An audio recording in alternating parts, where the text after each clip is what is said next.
Assalamu alaikum, docteur Naik. Je m'appelle David. Je suis chrétien, mais aujourd'hui je suis venu avec un défi.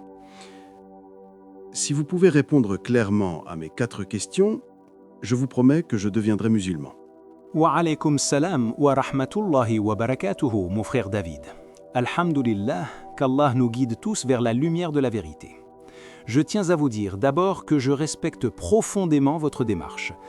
Beaucoup de gens viennent avec des idées préconçues, avec des jugements ou simplement pour contredire, mais vous êtes venus avec une curiosité sincère et un cœur ouvert. Et cela est louable. Dans toute quête spirituelle, le courage de poser des questions difficiles est déjà un pas énorme vers la lumière. Vous m'avez présenté votre démarche comme un défi, et je comprends parfaitement ce sentiment. Dans le monde moderne, les croyances religieuses sont souvent remises en question, et il est naturel de chercher des réponses claires et convaincantes. Mais voyez-vous mon frère, pour moi, il n'y a pas de défi face à la vérité, parce que la vérité ne craint jamais l'examen. La vérité se suffit à elle-même. Elle n'a pas besoin de protection ou de prétention. Et c'est exactement pour cela que nous pouvons discuter ouvertement des sujets religieux en toute transparence. Je considère donc ce que vous me présentez non pas comme une confrontation, mais comme une opportunité d'explorer ensemble la sagesse divine. Et croyez-moi, quand nous parlons de la religion d'Allah, il ne s'agit pas d'argumenter pour vaincre ou pour convaincre par la force, mais de chercher, comprendre et clarifier. Car le véritable objectif d'une discussion religieuse, comme l'a toujours enseigné le prophète Mohammed sallallahu alayhi wa sallam, est de guider par la raison, par la preuve et par la lumière des textes sacrés. Vous avez mentionné que vos questions sont cruciales, et je vous promets qu'avec l'aide d'Allah, chaque réponse sera donnée non seulement à partir du Coran et de la Sunna, mais aussi à partir des textes bibliques que vous connaissez et respectez. Nous allons examiner les faits historiques, les contextes linguistiques et la logique des enseignements divins. Vous verrez que ce n'est pas une simple discussion intellectuelle, c'est un dialogue où la raison rencontre la foi, où la logique rencontre la spiritualité. Alors, mon frère, posez vos questions, ne retenez rien, demandez avec sincérité, sans peur de paraître naïf ou curieux, car la sincérité de votre cœur est ce qui compte le plus. Et ensemble, avec l'aide d'Allah, nous allons naviguer à travers chaque question, chaque doute, chaque incertitude, jusqu'à ce que la lumière de la compréhension illumine votre esprit et votre cœur. Ma première question, docteur Zakir. Si l'islam est vraiment la religion de Dieu, pourquoi y a-t-il autant de divisions? Sunnites, chiites, soufis, salafis. Chacun prétend avoir la vérité. Comment pouvez-vous dire que l'islam est uni? Excellente question, David. Mais permettez-moi de vous poser une autre question. Le christianisme est-il uni? Vous avez les catholiques, les protestants, les orthodoxes, les témoins de Jéhovah, les mormons. Pourtant, tous prétendent suivre Jésus, paix sur lui. Alors, la division parmi les adeptes ne prouve pas que le message du prophète est faux, elle prouve seulement que les hommes ont divergé après la révélation. Le prophète Mohammed, paix soit sur lui, a dit « Ma communauté se divisera en 73 groupes, mais un seul sera sur la vérité. » Hadith authentique rapporté par Abu Daoud. Ce groupe est celui qui suit le Coran et la Sunna authentique, sans innovation. Donc la division ne vient pas de l'islam, elle vient des hommes. L'islam, dans sa source pure, reste un seul message. Adorer Allah seul, sans rien lui associer. Coran 3, 64. Très bien, docteur Zakir. Ma deuxième question est sur Jésus. Pourquoi le Coran parle-t-il autant de lui s'il n'est pas Dieu? Et pourquoi le Coran l'appelle-t-il parole de Dieu? Une question magnifique. Oui, Jésus, paix sur lui, ou Issa ibn Maryam, est mentionné 25 fois dans le Coran, alors que le prophète Muhammad, paix sur lui, n'est cité que 5 fois. Mais cela ne signifie pas qu'il est Dieu. Le Coran l'appelle Kalimatullah, la parole d'Allah, parce qu'il a été créé par la parole soit, kun. Quand il décide d'une chose, il dit seulement soit, et elle est. Jésus n'a pas de père, non pas parce qu'il est divin, mais parce qu'Allah a voulu montrer son pouvoir de création. Adam aussi n'avait ni père ni mère, mais personne ne l'adore comme Dieu. Et dans la Bible, Jésus lui-même dit « Le Père est plus grand que moi.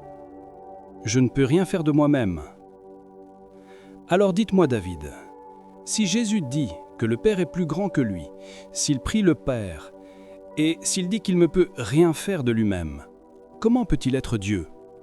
Le Coran honore Jésus comme prophète, messager et parole de Dieu, mais jamais comme Dieu. D'accord, docteur Zakir. Troisième question.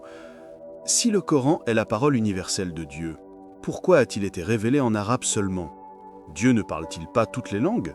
Très bonne question encore une fois. David, quand Jésus, paix sur lui, parlait, en quelle langue parlait-il? L'araméen. Exactement, David. Prenons un moment pour réfléchir à cela de manière plus profonde. La Bible originale a été révélée principalement en araméen et en grec ancien, et parfois en hébreu pour certaines parties. Cela était suffisant pour les peuples de cette époque, car c'était leur langue. Mais aujourd'hui, ces langues sont comprises par très peu de personnes. Pourtant, personne ne remet en question le message de Dieu simplement parce qu'il a été révélé dans une langue particulière à son époque. Le message divin ne dépend jamais de la langue, car Allah transcende toutes les langues et toutes les cultures. Le Coran, de la même manière, a été révélé en arabe. Mais il ne s'agit pas d'un choix limité aux Arabes ou à un peuple spécifique. Pourquoi l'arabe? Parce que le prophète Mohammed sallallahu alayhi wa sallam était arabe, et sa mission initiale était de corriger et guider son propre peuple. Allah voulait que le message soit compris clairement dès le départ. Imaginez, David, si le message était révélé dans une langue étrangère que les gens de son temps ne comprenaient pas. Personne n'aurait saisi l'essence du message, et les malentendus auraient dominé dès le début. Allah dit dans le Coran, de manière explicite, « Nous n'avons envoyé de messagers que dans la langue de son peuple, afin de les instruire. » Regardez l'intelligence et la sagesse de cette approche. Dieu choisit le langage de communication le plus accessible pour le peuple destinataire. Cela montre que le message divin est pragmatique, clair et adapté à la compréhension humaine.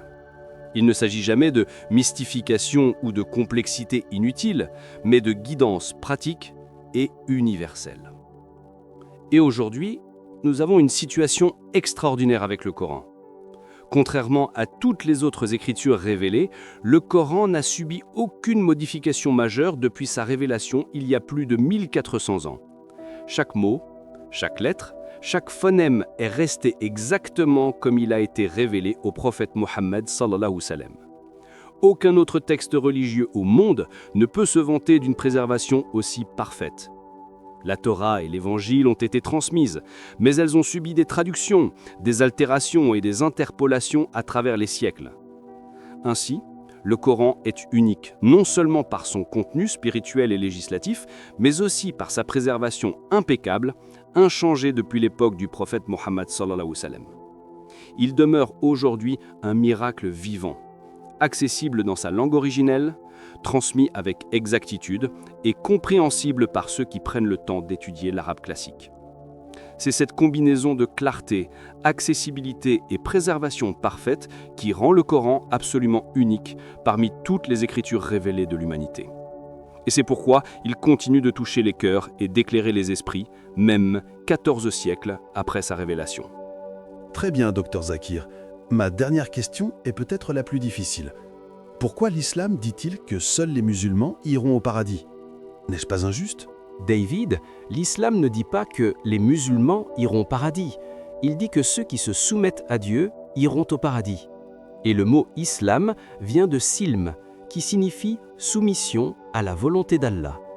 Si quelqu'un a vécu avant Mohammed, paix soit sur lui, et a suivi la révélation de son temps, comme Moïse suivant la Torah ou Jésus suivant l'évangile pur, il était musulman dans le sens spirituel, car il se soumettait à Dieu.